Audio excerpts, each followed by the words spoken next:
Celine Evangelista pamer wajahnya mejeng di bak truk.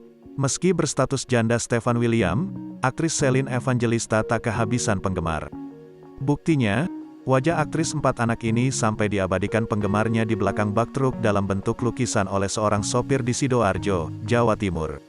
Maklum, Celine Evangelista, janda 30 tahun tersebut berparas cantik sehingga banyak yang mengidolakannya terutama kaum laki-laki. Hal tersebut diketahui dari postingan stories Celine Evangelista melalui akun Instagram pribadinya, @celine_evangelista. Dalam stories tersebut berisi rekaman video yang memperlihatkan gambar Celine Evangelista terpampang di belakang truk. Pemilik akun @rendah_kalori1 merekam truk yang melintas di sampingnya. Terlihat jelas gambar Celine Evangelista dalam badan truk yang tengah melintas di daerah Sidoarjo itu. Ada kak @celine_evangelista di Sidoarjo, terangnya. Menanggapi postingan lucu tersebut, Celine Evangelista pun tertawa, terlihat dari stiker bertuliskan LOL yang dia bubuhkan di repost stories itu.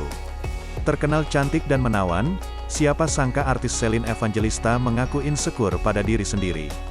Ternyata, itu terjadi setelah bercerai dari Stefan William. Perceraian itu membuat status Celine Evangelista kini janda 4 anak. Diketahui bahwa Celine Evangelista telah 2 kali menikah. Celine Evangelista pernah menikah dengan Dirli Dev Sompi dan Stefan William.